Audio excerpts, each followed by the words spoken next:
ଜାତିସଂଘ ପରିଷଦରେ ଭାରତର ସ୍ଥାୟୀ ସଦସ୍ୟ ଭାବେ ସାମିଲ କରିବାରେ ବଢ଼ିବାରେ ଲାଗିଛି ସମର୍ଥନ। ପୂର୍ବରୁ ଆମେରିକା ଏବଂ ଫ୍ରାନ୍ସ ଭାରତର ସ୍ଥାୟୀ ସଦସ୍ୟକୁ ସମର୍ଥନ ଜଣାଇଥିବା ବେଳେ ଶୁକ୍ରବାର ଜାତିସଂଘର ସଭାରେ 69ତମ ଅଧିବେଶନରେ ଉଦ୍ବୋଧନ ଦେଇ ବ୍ରିଟେନ ପ୍ରଧାନମନ୍ତ୍ରୀ କିର୍ ଷ୍ଟାମର ସେମାନଙ୍କ ସହ ସ୍ୱର ମିଳାଇଛନ୍ତି। ସୁରକ୍ଷା ପରିଷଦରେ ଭାରତ, ବ୍ରାଜିଲ, ଜାପାନ, ଜର୍ମାନୀଙ୍କ ସ୍ଥାୟୀ ସଦସ୍ୟ ଭାବେ ସାମିଲ କରାଯିବା ଆବଶ୍ୟକ। ଏଥିସହିତ ନିର୍ବାଚିତ ସଦସ୍ୟଙ୍କ ପାଇଁ ଅଧିକ ଆସନ ରଖିବା ସପକ୍ଷରେ ଷ୍ଟାମର ଯୁକ୍ତି ରଖିଛନ୍ତି। ୟୁଏନ୍ଏସ୍ସିରେ ଅଧିକ ପ୍ରତିଦ୍ୱନ୍ଦ୍ୱିତା ରହିଲେ ରାଜନୈତିକ ଅଚଳାବସ୍ଥା ଯୋଗୁଁ ଦେଖାଯାଇଥିବା ପ୍ରତିବନ୍ଧକକୁ ଅତିକ୍ରମ କରି ବୈଷୟିକ ଚ୍ୟାଲେଞ୍ଜଗୁଡ଼ିକ ପ୍ରଭାବରେ ସମାଧାନ ହୋଇପାରିବ ବୋଲି ଷ୍ଟାମର କହିଛନ୍ତି। ପରବର୍ତ୍ତୀ ଖବର ହେଉଛି ଓଡ଼ିଶାରେ ନ୍ୟାସନାଲ ଫରେନ୍ସିକ୍ ସାଇନ୍ସ ୟୁନିଭର୍ସିଟିର ଏକ କ୍ୟାମ୍ପସ ପ୍ରତିଷ୍ଠା କରାଯିବ। ଏହି କ୍ୟାମ୍ପସ ଓଡ଼ିଶାର ପିଲାମାନଙ୍କୁ ସାଇବର ସୁରକ୍ଷା ଉପରେ ଶିକ୍ଷା ପ୍ରଦାନ କରିବେ। ଏହି ଜାତୀୟ ବିଶ୍ୱବିଦ୍ୟାଳୟର ଏକ ପ୍ରତିନିଧି ଦଳ ଆଜି ମୁଖ୍ୟମନ୍ତ୍ରୀ ମୋହନ ଚରଣ ମାଝୀଙ୍କ ସହିତ ଲୋକସେବା ଭବନରେ ସାକ୍ଷାତ କରି ଏହାରି ଉପରେ ଆଲୋଚନା କରିଥିବା ତଥ୍ୟ ରହୁଛି। ପରବର୍ତ୍ତୀ ଖବର ହେଉଛି ଓଡ଼ିଶାର ବିଭିନ୍ନ ବିଶ୍ୱବିଦ୍ୟାଳୟରେ ଖାଲି ପଡ଼ିଥିବା 1500ରୁ ଅଧିକ ଅଧ୍ୟାପକ ପଦବୀ ଶୀଘ୍ର ପୂରଣ ହେବ ବୋଲି ଶୁକ୍ରବାର ଦିନ ଉଚ୍ଚଶିକ୍ଷା ମନ୍ତ୍ରୀ ସୂର୍ଯ୍ୟବଂଶୀ ସୁରଜ ସୂଚନା ଦେଇଛନ୍ତି। ଶୁକ୍ରବାର ଖାଲି ପଡ଼ିଥିବା ପଦବୀ ଉପରେ ଆଲୋଚନା ପାଇଁ ଏକ ଗୁରୁତ୍ୱପୂର୍ଣ୍ଣ ବୈଠକ ଡକାଯାଇଥିଲା। ଉଚ୍ଚଶିକ୍ଷା ମନ୍ତ୍ରୀ, ଆଇନ ମନ୍ତ୍ରୀ, ବିଭିନ୍ନ ବିଶ୍ୱବିଦ୍ୟାଳୟର ପୂର୍ବତନ କୁଳପତି ତଥା ୟୁଜିସି ସଦସ୍ୟମାନେ ଯୋଗ ଦେଇଥିବା ବୈଠକର ନିଷ୍ପତ୍ତି ନିଆଯାଇଥିଲା ଯେ ଖାଲି ପଡ଼ିଥିବା ପଦବୀ ଖୁବ୍ ଶୀଘ୍ର ପୂରଣ ହେବ। ପରବର୍ତ୍ତୀ ଖବର ହେଉଛି ଖୁଚୁରା ବଜାରରେ ପିଆଜ ଦର ଆକାଶ ଛୁଆଁ। କେଉଁଠି ପିଆଜ କିଲୋ 60 ତ ପୁଣି କେଉଁଠି 70 ଛୁଇଁଲାଣି। ଏହାକୁ ଦୃଷ୍ଟିରେ ରଖି ନାଫେଡ଼ ମାଧ୍ୟମରେ ସରକାର ଖାଉଟିକୁ ସୁଲଭ ମୂଲ୍ୟରେ ପିଆଜ ଯୋଗାଇ ଦେଉଛନ୍ତି। ଗତ 2 ଦିନ ହେଲା ନାଫେଡ଼ ସହାୟତାରେ ଭୁବନେଶ୍ୱର ଏବଂ ଆଖପାଖ ଅଞ୍ଚଳରେ ଖାଉଟିମାନଙ୍କୁ ପିଆଜ ଯୋଗାଉଛନ୍ତି ସରକାର। ପରବର୍ତ୍ତୀ ଖବର ହେଉଛି ଇଣ୍ଡୋନେସିଆର ସୁମିତ୍ରା ଦ୍ୱୀପରେ ବେଆଇନ ଭାବେ ଖଣିରୁ ସୁନା ଉତ୍ତୋଳନ ବେଳେ ଭୂସ୍ଖଳନ ହେବାରୁ 15 ଜଣଙ୍କ ମୃତ୍ୟୁ ଘଟିବା ସହ ଅନେକ ନିଖୋଜ ହୋଇଛନ୍ତି। ପଶ୍ଚିମ ସୁମିତ୍ରା ପ୍ରଦେଶର ସୋଲେକା ଜିଲ୍ଲାରେ ଗ୍ରାମବାସୀମାନେ ଖଣି ଖୋଳୁଥିବା ସମୟରେ ଏପରି ଘଟଣା ଘଟିଥିଲା। ଫଳରେ ସେମାନେ ମାଟି ଓ ପଥର ଖଣ୍ଡ ତଳେ ପୋତି ହୋଇଯାଇଥିଲେ। 3 ଜଣଙ୍କୁ ଜୀବନ୍ତ ଉଦ୍ଧାର କରାଯାଇଥିବା ବେଳେ ମାଟି ତଳେ ଅନୁମାନ 25 ଜଣ ପୋତି ହୋଇ ରହିଥିବା ଆଶଙ୍କା କରାଯାଉଛି। ପରବର୍ତ୍ତୀ ଖବର ହେଉଛି ପ୍ରବଳ ବର୍ଷା ଯୋଗୁଁ ମଧ୍ୟପ୍ରଦେଶ ଉଜ୍ଜୟିନୀରେ ଥିବା ପ୍ରସିଦ୍ଧ ମହାକାଳ ମନ୍ଦିରରେ ପାଚେରୀ ଭାଙ୍ଗି 2 ଜଣଙ୍କ ମୃତ୍ୟୁ ଘଟିବା ସହ ଭଗ୍ନାବଶେଷ ତଳେ ଅନେକ ପୋତି ହୋଇ ରହିଥିବା ଆଶଙ୍କା କରାଯାଉଛି। 4 ଜଣ ଆହତଙ୍କୁ ହସ୍ପିଟାଲରେ ଭର୍ତ୍ତି କରାଯାଇଛି। ତେବେ ପାଚେରୀ ଭଗ୍ନାବଶେଷ ତଳେ କେତେ ଜଣ ରହିଛନ୍ତି ତାହା ଏପର୍ଯ୍ୟନ୍ତ ଯାଏ ସ୍ପଷ୍ଟ ହୋଇନାହିଁ। ପରବର୍ତ୍ତୀ ଖବର ହେଉଛି ଏଥର ଦୁର୍ଗା ପୂଜାରେ ରାଜସ୍ଥାନର ଉମେଦ ଭବନ ନିର୍ମାଣ କରିଛି ବରମୁଣ୍ଡାର ଦୁର୍ଗା ପୂଜା କମିଟି। ପଶ୍ଚିମବଙ୍ଗ ମେଦିନୀପୁରର ନାମକାର ଶିଳ୍ପୀ ସହ 30 ଜଣ ଅନ୍ୟ କାରିଗର 1.5 ମାସ ହେବ ତୋରଣ ନିର୍ମାଣରେ ଲାଗିଛନ୍ତି। ବେଣା, ବାଉଁଶ, କାଠ, ଫାଇବର, ୟୁନିଫର୍ମ ଓ ରଙ୍ଗୀନ କାଚ ଇତ୍ୟାଦିରେ ହାରାହାରି 85 ଫୁଟ ଉଚ୍ଚ ଓ 120 ଫୁଟ ଚଉଡ଼ାର ଭବ୍ୟ ତୋରଣ ନିର୍ମାଣ କରାଯାଉଛି। ପରବର୍ତ୍ତୀ ଖବର ହେଉଛି ଓଡ଼ିଶା ସମେତ ପୁରା ଦେଶକୁ ପ୍ରାକୃତିକ ସମ୍ପଦ, ଖଣିଜ ପଦାର୍ଥ, ସୁଦକ୍ଷ କୁଶଳୀ ମାନବ ସମ୍ବଳ ଏବଂ ରାଜସ୍ୱ ପ୍ରଦାନ କରୁଥିଲେ ମଧ୍ୟ ଦକ୍ଷିଣ ଓଡ଼ିଶାର 7ଟି ଜିଲ୍ଲାରେ ଆଶାନୁରୂପ ବିକାଶରୁ ବଞ୍ଚିତ। କେନ୍ଦ୍ର ଓ ରାଜ୍ୟ ଦଳମତ ନିର୍ବିଶେଷରେ ଯିଏ ରାଜ ଆସନରେ ବସିଛନ୍ତି ସେ ସରକାରଙ୍କୁ ସିଂହ ଭାବେ ସକାରାତ୍ମକ ରାଜନୈତିକ ସହଯୋଗ କରୁଥିଲେ ମଧ୍ୟ ଓଡ଼ିଶାର ଅନ୍ୟ ଅଞ୍ଚଳ ତୁଳନାରେ ଦକ୍ଷିଣ ଓଡ଼ିଶାର ଲାଭାନ୍ୱିତ ହୋଇନାହିଁ। ପଶ୍ଚିମ ଓଡ଼ିଶା ଓ ଉତ୍ତର ଓଡ଼ିଶାର ଉନ୍ନୟନ ପରିଷଦ ଗଠନ ହୋଇ ବହୁ କାର୍ଯ୍ୟ ତ୍ୱରାନ୍ୱିତ ହେବା ସମୟରେ ଦକ୍ଷିଣ ଓଡ଼ିଶାର ଉନ୍ନୟନ ପରିଷଦ ଗଠନ ପାଇଁ ସରକାର ଆନ୍ତରିକତା ସହ ପଦକ୍ଷେପ ମଧ୍ୟ ଆଗେଇ ନାହାନ୍ତି।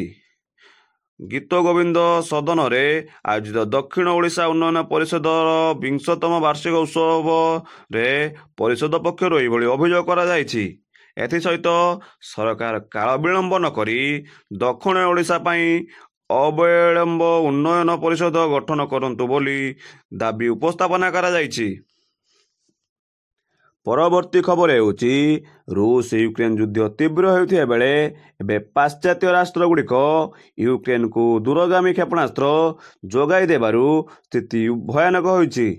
ଏହି କାରଣ ପାଇଁ ରୁଷ ରାଷ୍ଟ୍ରପତି ଭ୍ଲାଦିମିର ପୁତିନ ୟୁକ୍ରେନ ସହଯୋଗ କରୁଥିବା ସମସ୍ତ ପାଶ୍ଚାତ୍ୟ ରାଷ୍ଟ୍ରକୁ କଡ଼ା ଚେତାବନୀ ଦେଇଛନ୍ତି। ଏକ ଉଚ୍ଚସ୍ତରୀୟ ବୈଠକ ପୁଟିନ ରୁଷରେ ସୁରକ୍ଷିତ ସ୍ଥିତି ସମୀକ୍ଷା କରିବା ସହ କୌଣସି ଆକ୍ରମଣକୁ ପ୍ରତିହତ କରିବା ପାଇଁ ଅତି କଠୋର ପଦକ୍ଷେପ ନେବାକୁ କହିଛନ୍ତି। ରୁଷ ଏହାର ପରମାଣୁ କ୍ଷମତା ପରୀକ୍ଷା ପାଇଁ ଇତିମଧ୍ୟରେ ଏକ ବୈଠକ ମଧ୍ୟ କରିସାରିଛନ୍ତି ଏବଂ ପରମାଣୁ ଅସ୍ତ୍ର ବ୍ୟବହାର ନୀତିରେ ମଧ୍ୟ ପରିବର୍ତ୍ତନ ଆଣିଛନ୍ତି। ଆମେରିକାର ଗୁଇନ୍ଦା ସଂସ୍ଥା ସୂଚନାକୁ ଆଧାର କରି ଏକ ରିପୋର୍ଟ କୁହାଯାଇଛି ଯେ ୟୁକ୍ରେନ ଅସ୍ତ୍ର ସହଯୋଗ ଦେଇଥିବା ପଶ୍ଚିମ ରାଷ୍ଟ୍ରମାନଙ୍କ ଉପରେ ମସ୍କୋ ସିଧାସଳଖ ଆକ୍ରମଣ କରିପାରେ। ପରବର୍ତ୍ତୀ ଖବର ହେଉଛି ରାଜ୍ୟରେ 24 ବର୍ଷର ଶାସନରେ ବିଜେଡି ଦଳର ସରକାର 54 ଭାଗ ପଛୁଆ ବର୍ଗଙ୍କୁ ସେମାନଙ୍କର ସାମ୍ବିଧାନିକ ଅଧିକାରରୁ ବଞ୍ଚିତ ରଖିଛନ୍ତି। ନିଜେ ନବୀନ ବାବୁ ଓ ତାଙ୍କ ଦଳ ବିଜେଡି ସମ୍ପୂର୍ଣ୍ଣ ଭାବେ ପଛୁଆ ବର୍ଗ ବିରୋଧୀ। ଶିକ୍ଷା, ନିଯୁକ୍ତି ଓ ରାଜନୈତିକ ପ୍ରତିନିଧିତ୍ୱ କ୍ଷେତ୍ରରେ ଏହି ବର୍ଗକୁ ବିଜେଡି ବଞ୍ଚିତ କରିଛି। ବିଜେଡି ଦଳର ପଛୁଆ ବର୍ଗ ପାଇଁ କୌଣସି ସେଲ୍ ନଥିବା ଏହି ବର୍ଗର ପ୍ରତି ତାଙ୍କର ଆଭିମୁଖ୍ୟ ସ୍ପଷ୍ଟ କରିଛି।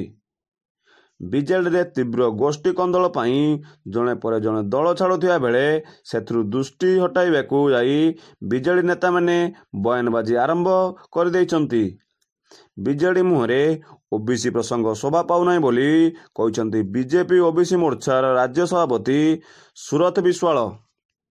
ପରବର୍ତ୍ତୀ ଖବର ହେଉଛି ଇରାନ ସମର୍ଥନରେ ବଳିୟାନ ଇସ୍ମାଇଲ ଚରମପନ୍ଥୀ ସଂଗଠନ ହିଜବୁଲ୍ଲା ସହ ହାତ ମିଶାଇଥିବା ବେଳେ ୟେମନର ହୁତି ବିଦ୍ରୋହୀମାନେ ଇସ୍ରାଏଲକୁ ଟାର୍ଗେଟ କରିଛନ୍ତି।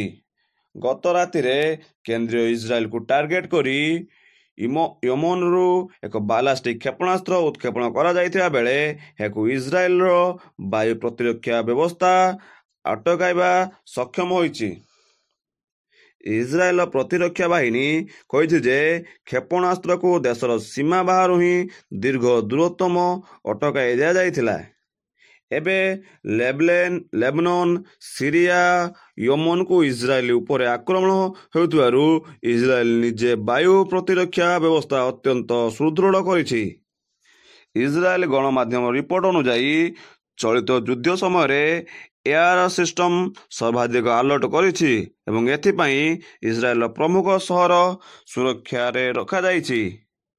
ଗାଜାରେ ଚାଲିଥିବା ସଂଘର୍ଷ ମଧ୍ୟରେ ଇସ୍ରାଏଲ ବିରୋଧରେ ୟେମନ ହୁତି ବିଦ୍ରୋହୀମାନେ ଏକ ମୋର୍ଚ୍ଚା ଖୋଲିବାକୁ ଉଦ୍ୟମ କରୁଥିବା ବେଳେ ଏହାର ସଦ୍ୟତମ ଆକ୍ରମଣ ହୋଇଛି। ଅନ୍ୟପକ୍ଷରେ ଇସ୍ରାଏଲ ଲେବନନ ସୀମାରେ ହିଜବୁଲ୍ଲା ରକେଟ ମାଡ଼ ଜାରି ରଖିଥିବା ବେଳେ ଇସ୍ରାଏଲ ମଧ୍ୟ ଜବାବୀ କାର୍ଯ୍ୟାନୁଷ୍ଠାନ ଚଳାଇଛି।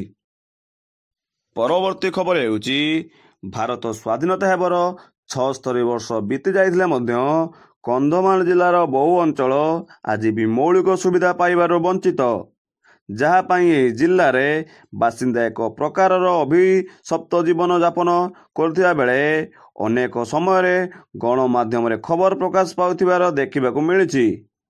ବାରମ୍ବାର ପ୍ରଶାସନ ପାଖରେ ଦାବି କରୁଥିଲେ ମଧ୍ୟ ସରକାରୀ ବାବୁ ଅଣଦେଖା ଓ ଅବହେଳା ଯୋଗୁଁ ମୌଳିକ ସୁବିଧା ପାଇବାରୁ ବଞ୍ଚିତ ହେଉଛନ୍ତି। ହେଲେ ମଧ୍ୟ ପ୍ରଶାସନ ତତ୍ପରତା ଶୂନ୍ୟ। ନିର୍ବାଚନ ପରେ ନିର୍ବାଚନ ଅନୁଷ୍ଠିତ ହୋଇଛି। କିନ୍ତୁ କନ୍ଧମାଳବାସୀମାନେ ଭାଗ୍ୟର କୌଣସି ପରିବର୍ତ୍ତନ ହେଲା ନାହିଁ, ମିଳିଲା ନାହିଁ ଅନେକ ମୌଳିକ ସୁବିଧା, ବଞ୍ଚିତ ହେଲେ ଅନେକ ମୌଳିକ ସୁବିଧାରୁ ବୋଲି ତଥ୍ୟ ରହୁଛି। ପରବର୍ତ୍ତୀ ଖବର ହେଉଛି ନ୍ୟାସନାଲ ଆଲୁମିନିୟମ କମ୍ପାନୀ 2023-24ରେ 2060 କୋଟି ଟଙ୍କାର ନିଟ୍ ଲାଭ କରିଛି। କମ୍ପାନୀର ବିକ୍ରି ରାଜସ୍ୱ ଏହି ବର୍ଷ 13,149 କୋଟି ଟଙ୍କା ଥିବାବେଳେ ରପ୍ତାନିରୁ ଏହା 4,275.73 କୋଟି ଟଙ୍କା ଆୟ କରୁଛି। କମ୍ପାନୀ ପକ୍ଷରୁ 367.33 କୋଟି ଟଙ୍କାକୁ ଚୂଡ଼ାନ୍ତ ଲାଭାଂଶ ଘୋଷଣା କରାଯାଇଥିବା ବେଳେ 2023-24 ଆର୍ଥିକ ବର୍ଷ ପାଇଁ ମୋଟ ଲାଭାଂଶ ପରିମାଣ 918.32 କୋଟି ଟଙ୍କା ହୋଇଛି ବୋଲି ତଥ୍ୟ ରହୁଛି।